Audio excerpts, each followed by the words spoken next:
sebelum masuk ke segmen ketiga dan sebelum kita menanyakan pertanyaan dari Tempe Krenyes, dengarkan kembali mungkin bagi para penonton dan para pendengar yang mungkin baru bergabung dan baru mendengarkan atau menonton siaran weekly Midnight Radio ini.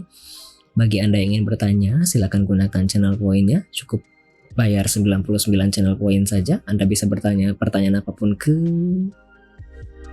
bintang tamu kita, asalkan appropriate ya, kira-kira masih cocok. Lalu bagi Anda yang ingin request lagu juga silakan gunakan channel poinnya 189 channel poin saja dan Anda bisa request lagu apapun yang ada di Spotify. Ya, ini Milky Play ada haternya di chatroom menyampaikan salam. Assalamualaikum. Apakah Anda mendengar? Mendengar. Waalaikumsalam adik-adik, halo. Oke. Sebelum kita masuk ke segmen ketiga, tadi ada pertanyaan dari Tempe Krenyes. Iya.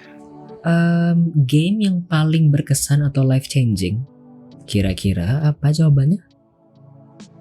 Game yang paling life changing ya. Ya, yang paling berkesan. Langsung muncul nih.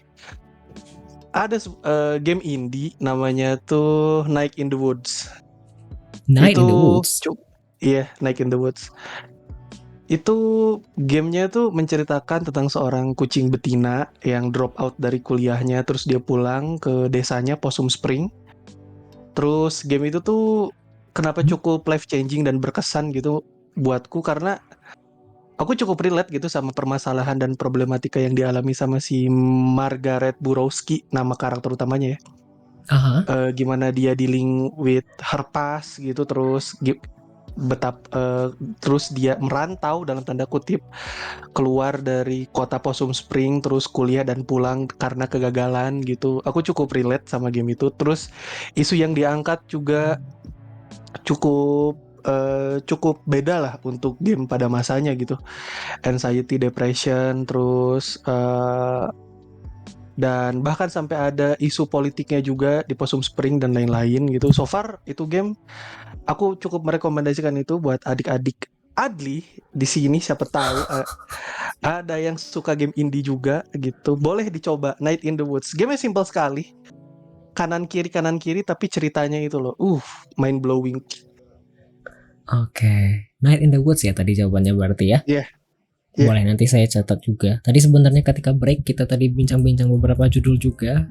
Nanti karena saya sekarang sedang streaming dan banyak yang saya buka Windows saat ini, jadi resource-nya harus bagi-bagi. Nanti setelah ini mungkin akan saya baca-baca lebih lanjut lagi. Oke, pertanyaan dari Tempe Krenyes sudah terjawab. Kita masuk ke segmen kedua. Segmen ketiga.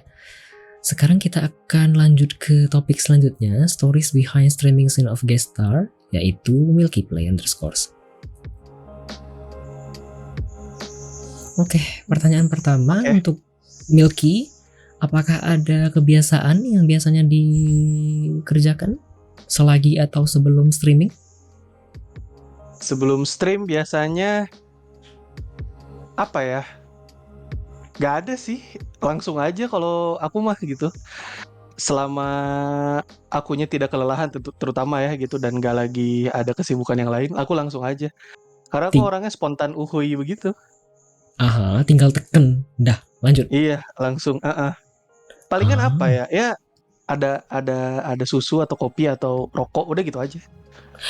Oke. Basically berarti nyiapin beberapa apa ya, sampingan kayak rokok, kopi dan minum tadi ya. Iya kayak gitu aja. Oke, selama streaming tidak ada kebiasaan yang rasanya mencolok kah yang selalu dikerjakan? Waduh, kalau itu mah jelas ada. Apa? Saya orangnya random banget.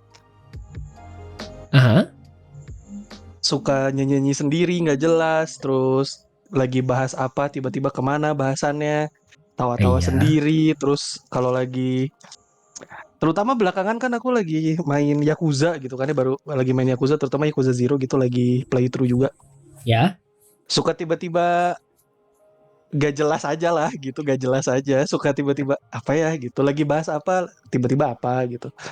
Meskipun terkadang orang bilangnya kekanakan atau gimana, cuman aku mah nggak apa-apa lah, ini mah biar menghibur adik-adik viewers gitu, adik-adik milkers biar terhibur, seenggaknya jadi beda aja sedikit gitu. Karena aku tidak memiliki apa-apa yang buat jadi pembeda, makanya aku coba berusaha sebisaku aja, all out aja kalau lagi live stream gitu aja. Duh, aduh merendah sekali. Beneran. Oh, oke. Em, Mungkin aku mau nanya sekarang aja ya, karena tadi seharusnya aku kepo sesuatu. Why? Kenapa untuk panggilan yang dipilih itu adik-adik? Ke siapapun ya, basically. Aku kan kita saling bermutualan juga Iya, di Twitter dan iya, iya. saya juga kadang-kadang mampir meskipun mungkin lurking ketika lagi tidak bisa mendengar. Iya. But why? Why adik-adik? Despite everything else. Karena mungkin ya pertama biar jadi beda juga, terus kedua eh biar deket aja, biar nggak ada kayak apa ya, orang bilangnya ya, biar kayak nggak ada tembok aja gitu di antara jembatan gitu. Terus aku ngetrit adik-adik tuh ya adik-adik aja gitu. Ngerti gak sih? Enggak ya, karena random, mohon maaf. Oke. Kayak kalau misalnya ingin setara, kenapa tidak konco, kawan, bro gitu? Oh, kalau My Bro ada, kalau My Bro, My Kyodai itu ada lagi. Cuman kalau buat secara general dan biar nggak ini ya adik-adik aja sih. Dan so far kayaknya beberapa milkers gitu, beberapa adik-adik juga Milker, mengamini aja kayaknya panggilannya gitu. milker. Kadang-kadang aku bilangnya Baraya, Sunda banget ya Baraya. Halo Baraya, Ini ada yang Wilujeng komen. Sumping. Ini Mas Yo komen di kolom chat dulur-dulur gitu. Dulur-dulur, wah boleh juga AA, boleh. Saya tidak Dulur-dulur. mengerti. Adik-adik milkers jadinya, adik-adik peminum susu gitu. Udah Aduh. mantep kan, mantep. Gak jelas, gak jelas. Oke, baiklah. Tadi ada pertanyaan dari Mas Yo. Ini pertanyaan, Iya. kenapa tiap di rate di Twitter ngasihnya the rate? Woi, Hmm. ini pakai Oh, caps lock semua dan Anda bisa baca iya, di chat room. iya, iya, iya, iya, iya. But why? Kenapa, kenapa tiap di rate di Twitter ngasihnya the rate? Ya why? Karena kan nge-rate dan referensiku soal rate ya the rate-nya Iko Uwais gitu. Ngerti gak sih, kayak itu salah satu film X aksi terbaik gitu menurutku. Ya nggak salah. Ada Kang Cecep Arif Rahman, ada Iko Uwais, wah itu mantap. Oke. Agak speechless tapi oke.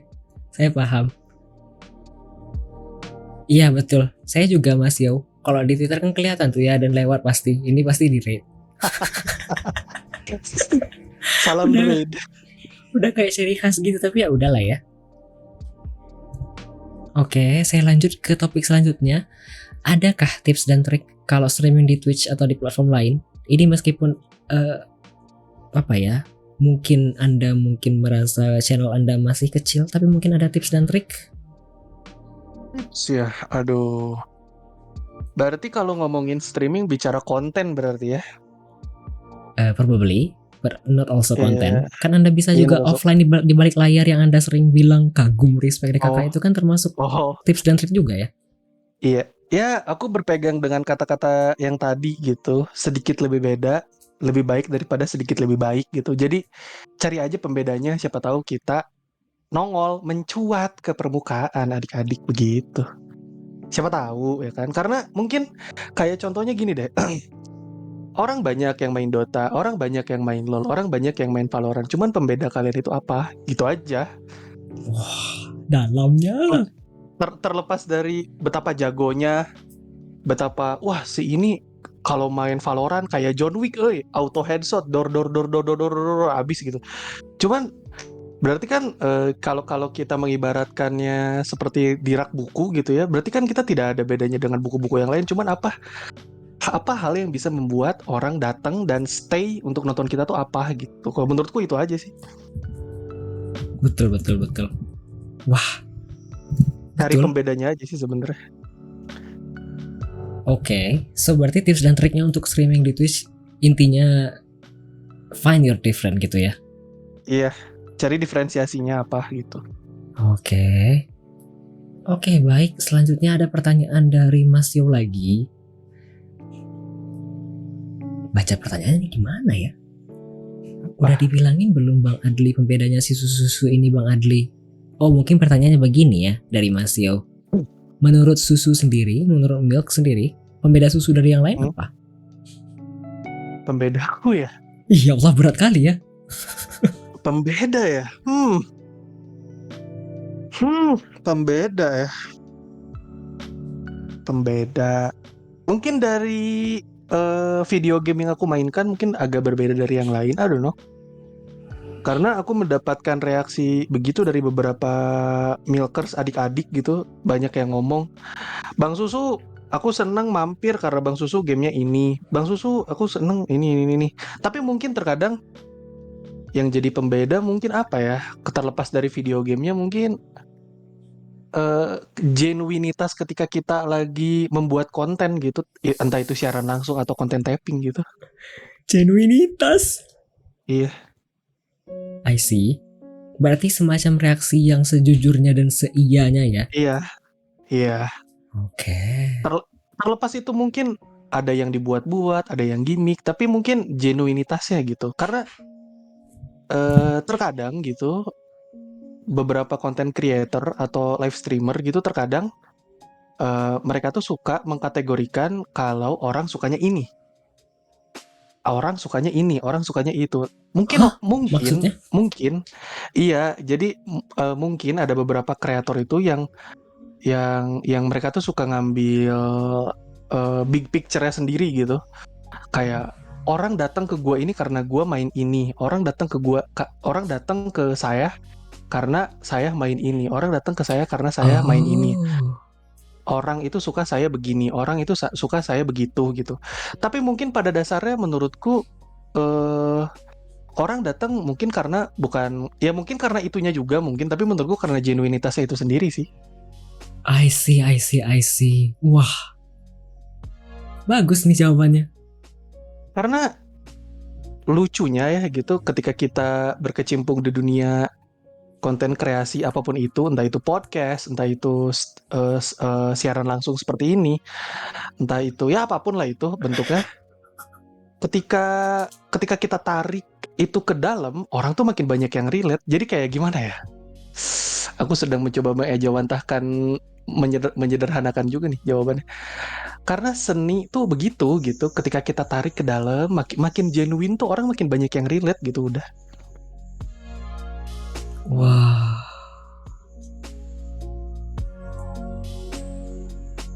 Terdiam. Kenapa terdiam? Random ya, maaf. Enggak, jawabannya enggak random. Jawabannya pas. Yang ditanyain apa dan iya, ngejelasinnya juga pas. Dan aku tidak Iya. menyangka jawabannya bisa seperti ini dan aku oh ya. Lucu Bahkan tahu, Mas Yo aneh pun tahu. jadi terpukau kan? Waduh, kagum. Itu kan Mas Yo tulis itu dia udah siapin jawabannya Bang Adli, aku yakin. Waduh, mana ada. Ada GR gitu ya. Gak ada. Yang ini pertanyaan dari penonton nggak ada ya? Iya, Oke, nggak ada GR dong. aku lanjut ya. Hmm, Selanjutnya, lanjut. most memorable moments after streaming all this time in Twitch. Apakah ada momen yang rasanya paling mengesankan setelah selama ini? Kan baru 4-5 bulan kayaknya streaming di Twitch. Iya. Apakah ada momen yang paling mengesankan kayaknya? Kenal orang-orang yang asik, yang asoy, yang trendy, kenal orang-orang yang mengagumkan, kenal dirimu juga, terus Coy. ketemu banyak orang baru gitu dan ya membuatku semakin ya belajar lebih jauh lagi soal skena. Anjir skena. soal medan atau enggak fieldnya di Twitch ini seperti apa kayak gitu-gitu ya, meskipun masih ngeraba sih jujur li aja gitu ya. Terus eh apa tadi memorable moment ya, Iya, momen. Jawabannya momen sebenarnya. momen ya. Kalau momen apa, nangis di live stream itu momen gak sih? Ih, kapan? 2 kali aku nangis Why? gara-gara main game tentu. Yang pertama itu main Spider-Man Miles Morales, di ending nangis sampai ingusan. Terus yang kedua itu ketika main Red Dead Redemption 2, aku nangis itu sampai berapa menit, bahkan ada yang Bahkan ada yang ngeklip. Red Dead Redemption Ada, ini yang Anda mainkan pakai kuda-kuda itu kan ya? iya, yang Yang sebenarnya koboi-koboi menurut itu. saya sejujurnya bosen. Iya, yang kata kamu bosen. Kok Karena memang nangis? gamenya, karena caranya Rockstar membuat storyboard terus eskalasi ceritanya itu mengagumkan gitu di mataku, dan kita terhanyut tanpa ada paksaan gitu. Kita tuh dibikin ngehook dari awal sampai akhir. Mungkin di prolog orang pengennya ya, karena kan ini untuk konteks aja ya udah ya. RDR 2 itu kan prequel dari RDR 1. Jadi sama Rockstar itu ditarik lagi mundur timelinenya ke belakang gitu kan. Jadi Hah? mungkin orang-orang itu menginginkan bermain RDR 2 itu sebagai tokoh lain, tapi pada akhir ya kita ngehook gitu, kita nyangkut dari awal sampai akhir sama tokoh yang bernama Arthur Morgan gitu. Cara development karakternya, terus cara eskalasi ceritanya itu pas dan manis banget. Penulisannya juga, terus narasinya yang dibentuk, semua itu ada di situ karena struktur narasinya itu ada. Struktur narasi itu kayak karakter, tujuan, halangan, dan itu tuh cara membungkusnya tuh wah, kagum lah. Kagum. Mau ditahan-tahan juga air mata ngucur. Ah, sampai sesenggukan. Iya, sampai Oh, oke. sesenggukan. Sayang saya belum pernah ketemu dan nanti saya mungkin bakal kepoin klipnya. Oke, aku lanjut ya. Boleh, boleh, boleh. Selanjutnya, The Bittersweet of Streaming in Twitch. Adakah kira-kira pahit manisnya streaming di Twitch? Pahit manisnya ya. Pahit manisnya mungkin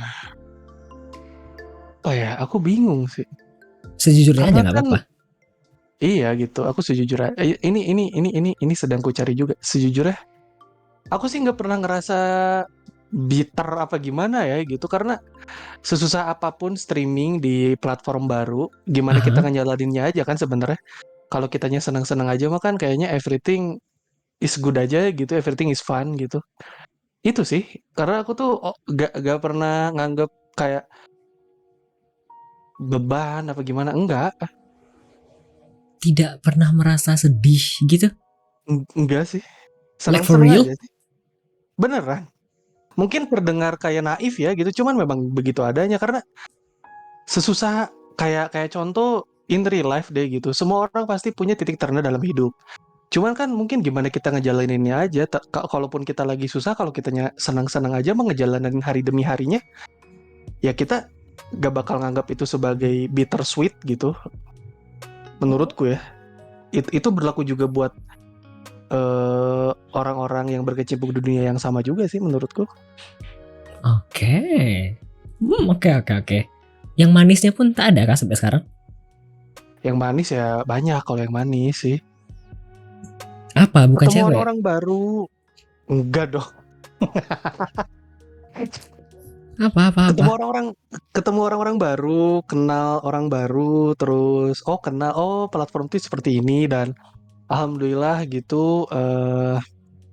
Respon yang aku dapat ya, meskipun lamban mungkin naiknya, terus ada aja yang kayak gimana-gimana, tapi senang-senang aja sih aku, asli senang ketemu orang baru, ketemu kamu, ketemu banyak orang gitu ya. Mungkin kalau aku sebut satu persatu bakalan terlewat gitu namanya, nggak kesebut apa gimana. Tapi aku senang membagikan pengalaman bermainku di Twitch dengan cara siaran langsung.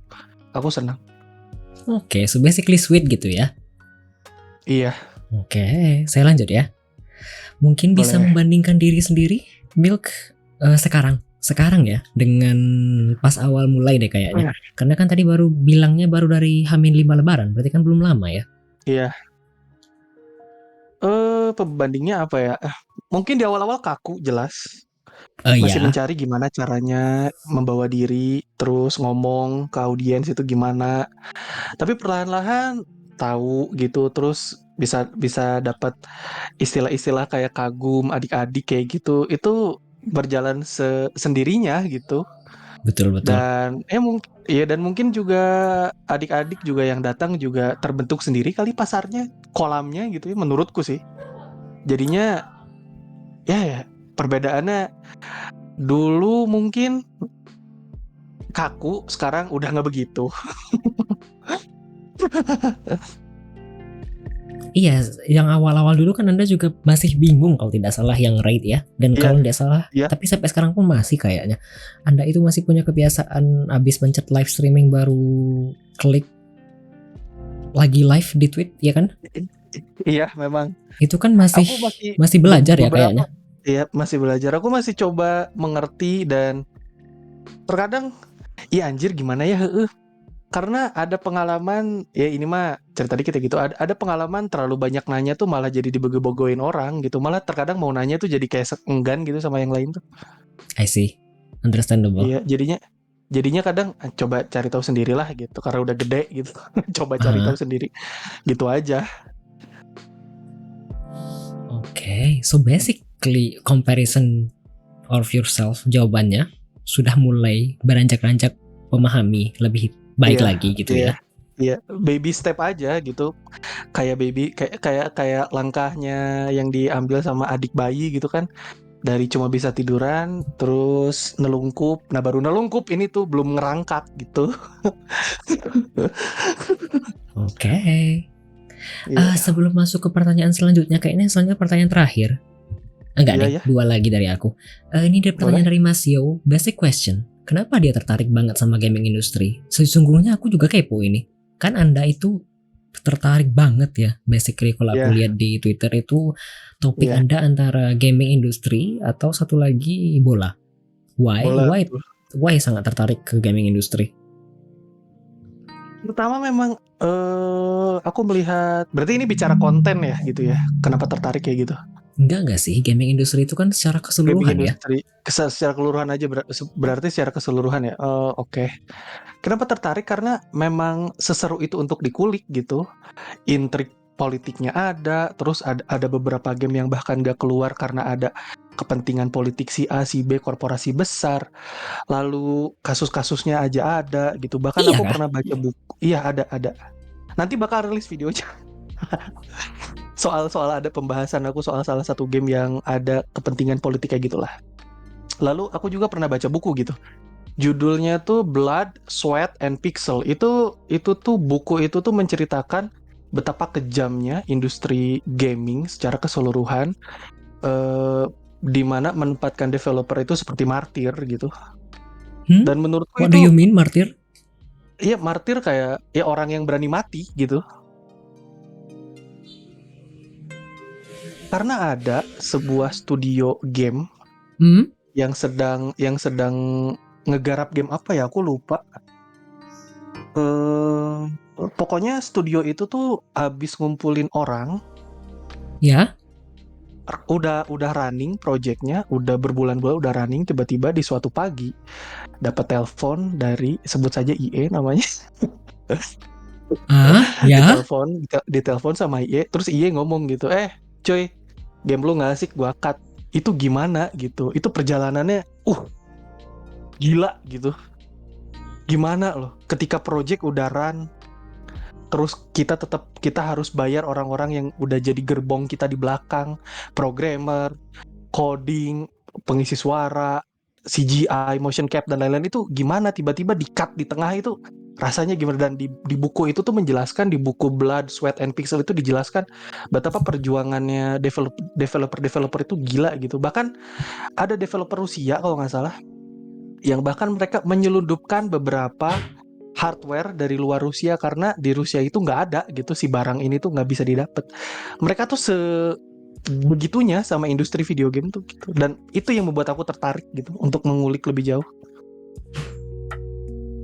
akan So, industri gaming secara keseluruhan. so basically kayak true crime gitu, tapi versi gamingnya Anda tertariknya. Iya, betul. Oh. Program juga aku tertarik juga sih, cuman karena nggak masuk ke kolamku aja sih, makanya nggak pernah aku bahas. Tapi basically industri gaming itu asik sih buat dibahas.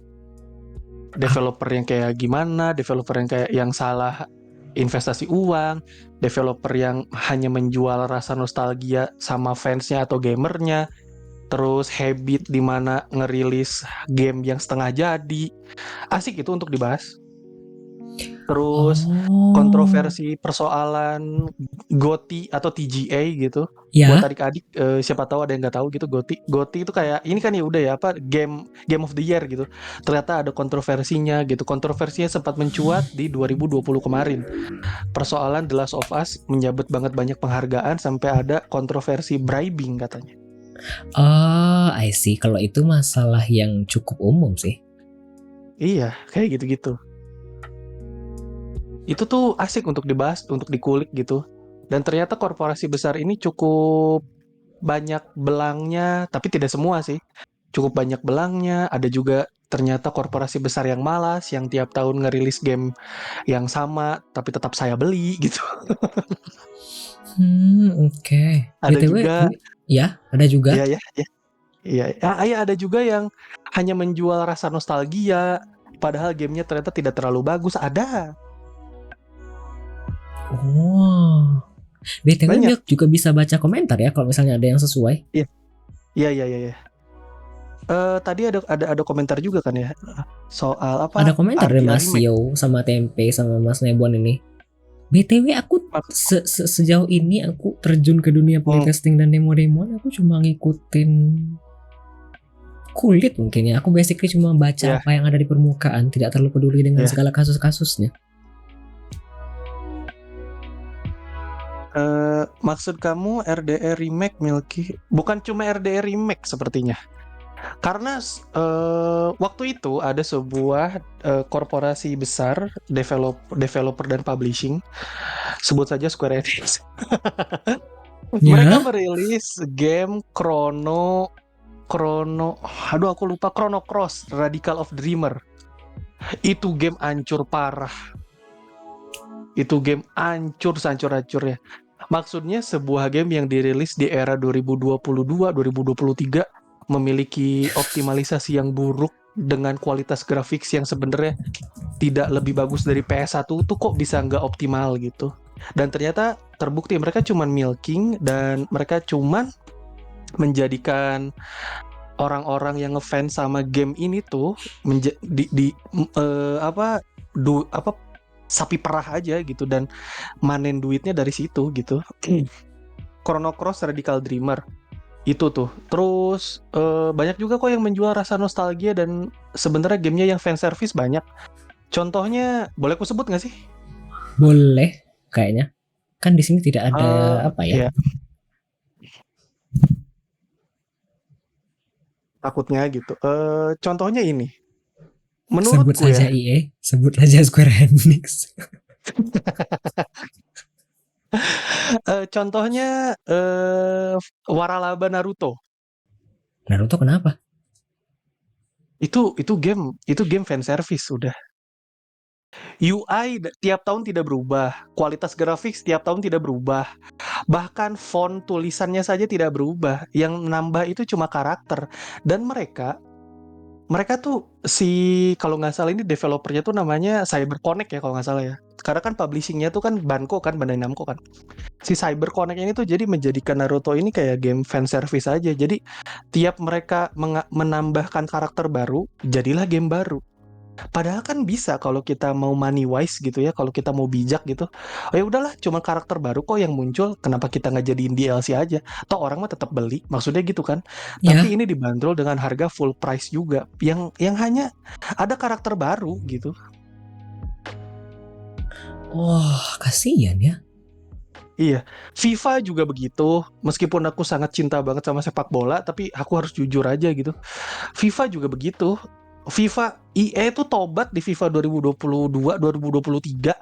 Sisanya mah, aduh, kalau siapa tahu gitu ada viewersnya udah Adli di sini yang main FIFA juga, kalian bakal tahu betapa cringe-nya gitu FIFA, karena FIFA tuh sebenarnya tuh versi arcade-nya main game bola gitu. Hmm? Bahkan FIFA tuh, iya, terlalu arcade gitu untuk sebuah game bola tuh FIFA tuh. Beda sama pesaingnya, kompetitornya, eFootball atau enggak PES, Pro Evolution Soccer. FIFA tuh terlalu arcade dengan scriptingnya dan lain-lain gitu. Dan bahkan terkadang FIFA kalau mereka nggak dapat lisensi dari satu pemain, kulit kulit dan tekstur grafis dari outline si pemainnya itu tuh seperti manekin udah. Heh, what do you mean? Manekin kayak manekin, beneran kayak manekin aja gitu. Jadi kayak template-nya tuh karakter template yang di generating sama engine-nya si FIFA ini tuh jelek aja kalau mereka nggak dapat face scan yang asli gitu. Oh, I see. FIFA juga begitu, tapi itu tuh kayak love and hate relationship sih. Terus game-game yang seperti itu yang keluar dari developer-developer malas yang aku sebut ya. Waralaba Assassin's Creed juga begitu. Wah, tahu banyak sekali Anda ya. Iya lumayan lah, sedikit lah. Waralaba Assassin's Creed juga begitu. Mereka ini datang membranding diri mereka gitu. Hey, halayak ramai, inilah aku. Game stealth modern nih, ayo datang.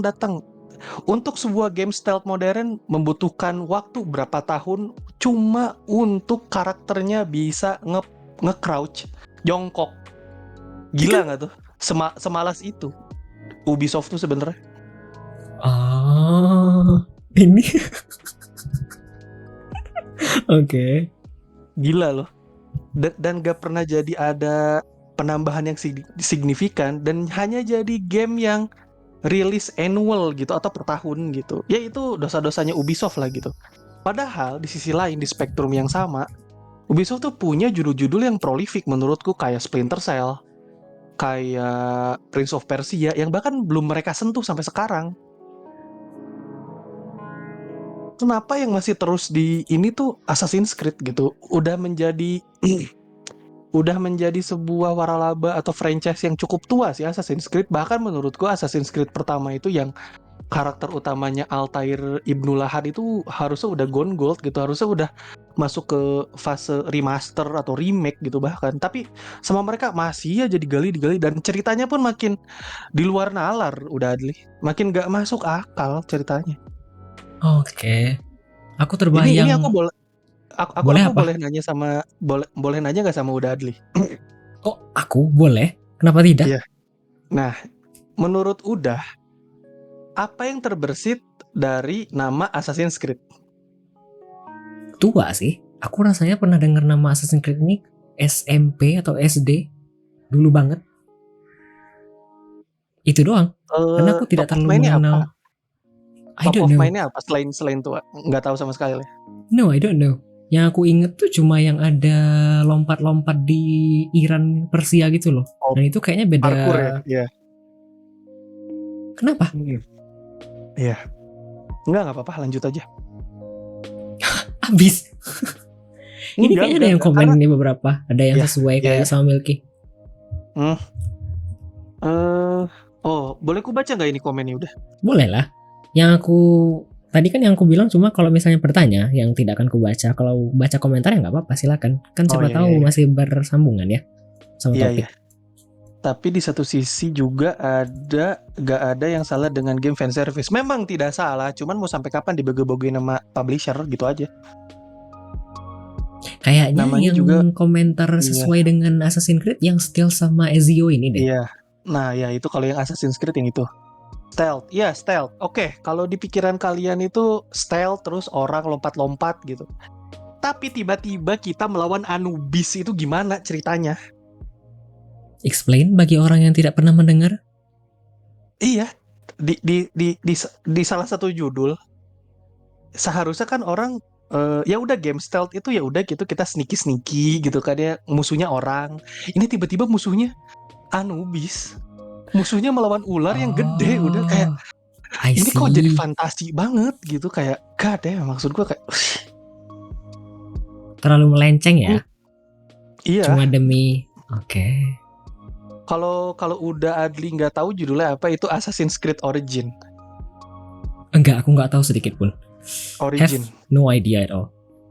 Origin. Itu tuh setting tepatnya di Kairo, di Mesir. Itu ada di mana ketika beberapa piramid itu masih dibangun. Pokoknya era-era begitulah. Tapi sebenarnya itu game bisa jadi baik atau bagus selama tidak membawa nama Assassin's Creed. Cuman permasalahannya adalah kalau judulnya bukan Assassin's Creed belum tentu laku. Oke. Iya. Dan di seri-seri selanjutnya pun tiba-tiba jadi sangat-sangat aneh menurutku. Di seri selanjutnya kita dari Mesir berpindah ke Yunani. Tiba-tibalah seorang assassin ada tombak api. Tiba-tibalah seorang assassin punya skill lompat dari ketinggian terus ngegempa gitu, ngegempa apa ya istilahnya ya, menghentak bumi gitu pakai spearnya. Terus spearnya bisa dia kendalikan apa segala macam, dan maksud gue tuh come on man, just back to the root gitu maksudnya. I see, I see, I Bahkan see. bahkan di salah satu franchise, di salah satu judul yang lain juga, karena Ubisoft tiba-tiba mereka tuh banting setir udah di pertengahan, yang awalnya tidak non RPG jadi RPG banget Assassin's Creed tuh gitu. Dan di yang terakhir Assassin's Creed Valhalla tiba-tiba kita di Asgard sebagai dewa dewi Nordik. Gak deh, maksud gue kayak oh, I see, udah terlalu jauh begitu ya. Dari yang seharusnya iya, kemana, larinya iya. kemana-mana. Dan kita sebagai orang yang ngikutin Assassin's Creed-nya yang OG gitu, yang old school itu kayak memperhatikan timeline ceritanya tuh kayak kok jadi bingung gitu. Ini mau dibawa kemana dan mau sampai mana ini gitu. Oke, paham. Aku tidak terlalu mengerti karena tidak terlalu tahu Assassin's Creed, tapi kalau aku bandingkan mungkin kayak drama seri sama Grey's Anatomy. Nggak tahu apakah banyak yang nonton di sini apa enggak, tapi sama Iya, kayak Grey's gitu Anatomy mungkin. aku tahu. Iya. Ya Dari kurang lebih awal kayak gitu. dari awal mulai dokter sampai sekarang udah lari kemana-mana ceritanya dan aku ngikutin lagi. Mungkin kayak itu ya konsepnya. Iya, iya. Karena aku tuh karena aku penyuka game stealth ya udah ya. Aku tuh penyuka Hitman, aku penyuka Splinter Cell. Aku makanya ketika pertama kali Assassin's Creed muncul ke permukaan aku cukup seneng gitu. Karena game ini cukup beda dari yang lain karena ada sisi sejarah yang dibahas gitu dari Assassin's Creed. Ini sedikit fun fact aja gitu untuk Uda Adli dan para adik-adik gitu viewers. Ya. Assassin's Creed developernya itu menyeting ada tokoh-tokoh asli yang ada di sejarah dan tanggal matinya, lokasi mereka mati pun disesuaikan sama di sejarah. Aha. Bagus, jadinya cukup detail gitu sebenarnya. Sebenarnya kalau untuk value historical akurasinya bisa kita perdebatkan gitu untuk si seri Assassin's Creed ini, karena kita bisa belajar cukup banyak. Karena kita mulai dari kekaisaran Mamluk di Timur Tengah sampai yang terakhir itu di Nordik gitu, dan itu tuh cukup Wih, berderet panjang gitu. dalam dan detail sekali. Aha, Iya, lanjutkan. iya. Bahkan di seri yang terakhir aja kita bertemu, terutama di Assassin's Creed Origin kita bertemu tokoh-tokoh dunia gitu kayak Cleopatra, Alexander the Great dan lain-lain gitu. Bahkan di Aha. series Valhalla juga ada Raja Inggris. Aduh, aku lupa namanya siapa yang bikin katapult pertama kali itu, aku lupa namanya. Ada Raja Inggris tuh di situ. Itu juga di situ ada, karena konfliknya tuh jadi agak gimana ya? Agak bias sih kalau eranya Assassin's Creed yang udah jadi mode RPG ya gitu. Jadi bukan hanya konfliknya persoalan antara Assassin Order dan Templar secara per se gitu, secara gamblang, tapi ada intrik-intrik politik dan lain juga, persoalan wilayah, persoalan penjajahan, persoalan kekuasaan dan lain-lain gitu. Oke, ya Allah, luasnya. Sedikit aja. Kayaknya sebelum aku masuk ke pertanyaan selanjutnya, aku mau tanya sesuatu yang agak melenceng sedikit dari briefing. Iya, iya. Iya, iya. Em, Tidak tertarik bikin program, bukan program. Aku Apa? ini jujur ya, sejujurnya aku kayaknya baru sekali nonton dari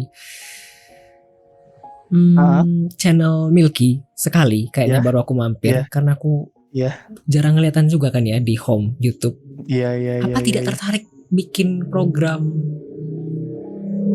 bincang-bincang kayak gini? Anda kan kayaknya dalam ya kalau masalah kulik mengulik segala kasus yang kayak gini.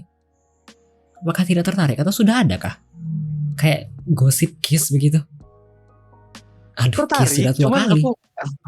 tertarik, cuman aku bingung cara ngebungkusnya seperti apa gitu, dan aku bingung cara memilih siapa yang mau aku ajak ngobrol. Aku masih stuck di situ dan apa yang mau aku tampilkan di layar itu aku bingung apa gitu.